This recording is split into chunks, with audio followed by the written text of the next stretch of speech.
Gurun magamızdan der dini İslam. İslam'da dinanan magamı ne kadar? Ne hattisi dinana ehemmiyet veriliptir ya bir ehemmiyet koyuluptur mu?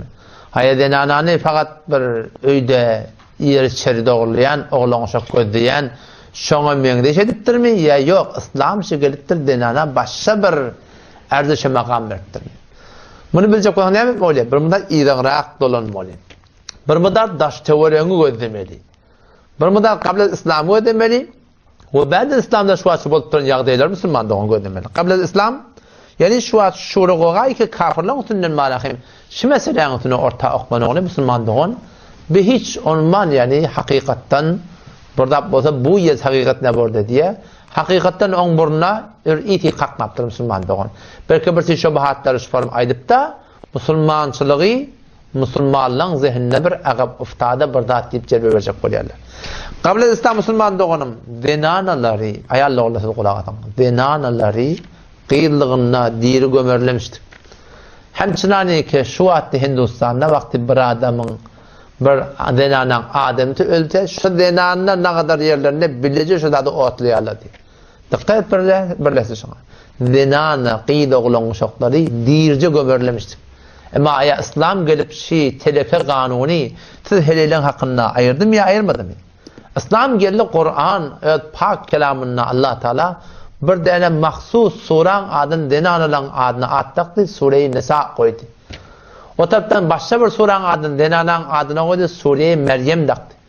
O denanalan marahim önüne değişiklik kurun bir mesele talak bak keşoları bir zendegin daran dirin necat vermesi onun hakkında cüdagane bir varın şu doğrultusunda hukum karar verdi musulmanda olan şani. Pes İslam geliptir ne kadar denana erdeş veriptir. Eğer ehyanın adam türü oňuşmata huluq diýip barahim bir bundan malından bir azad etmektige barahim yol goýupdyr. Kabla İslam denana bir miras diýen zat ýokmuşdyr. Halbuki Kur'an gelipdir welin nisa'i nasibun mimma tarakal walidani wal aqrabun denanalan da hisseti ba enen atanyň barahim goý ödünden goýup giden zady. Denalara kabla İslam miras berilirmişik. Miras berilmemişdik. Miras kejaýyndan dursun denanalan ödün miras alarlamışdyk. Bir ölünne Denanı buruluşu täze adam nellemepdir daşna çiğ çağa olan uşak. Indi bu ihtiyarı ödüne geçmeliler. Yok. Gelip de aňyrdan şolyan adamtynyň dogany gelip de barahim şoňtyny barahim şu toratynda bir çadır bir zat oklap men kişi diýenden sonra şoň kowalýanmyşdyk çetöýmesin ta ömür ta ýaşabilen ýaşamalyk musulmandygyny. Emma gelip İslam bu zatlary men etti ve la yahillu lekum en teritun nisa diýip Allah Teala şu kanuny kullama rahim nämetdi kullen aýryp da denanalara azadi berdi musulmandygyny. Denanalara kabla İslam bir ihtiramy ýokmuşdy. Ki onlar barahim işlerine zatlarına gelsinler şu turda şereket bersinler. Kur'an gelipdir ve aşiruhunne bil ma'ruf. Siz şu denanalar bilen gawlyk bilen dogry turatynda nämedin? Adam muaşeratyňy, oturmaklaryňy, zendegiňi şular bilen dogry turatynda edipdir. Hatta Yahudiler hadisde geliyor.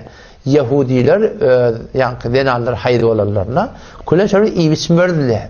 O şoňa men hatta şöyle bir otokda yatmany şu turatynda şöyle bir nezis görerlemişdik. Emma gelip İslam bilatlar ayırdı musulmandygyny. Belki cennet enelen ayağının aşağına diýip aýtdy. Hatta sahabe geliyor ki ya Resulullah men kimin hakkını ödemeli? Enem muhamrak mı, atam muhamrak mı? Peygamber sallallahu enen soram atan diýdi. Üsler enen adyny soram atan adyny tutdy diýär musulmandygyny.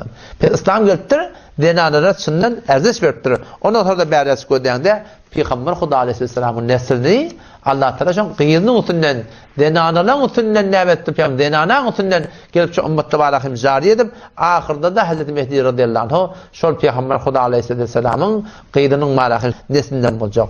Ondan sonra bir zat İslam gelipdir erka adamlar denanalara hytmatçy edipdir. Ve bima anfaqu min amwalihim dogry erkekler öýde bir sazman derekli bir hanamadan bir edaret etmek gerekli bir hanamadan bir riyasatyny erka adam beripdir. Ýöne şoňa balanda da denna erka adamdan boýuna goýupdyr. Nämetden kedenany iýmeti, içmeti, zat etmeti we bima anfaqu min amwalihim şom mallar harj etýärler direkli erka adamdan boýunlaryna kinäme denanylarynyň marahim ýa denanyň marahim nafakatyny bersin.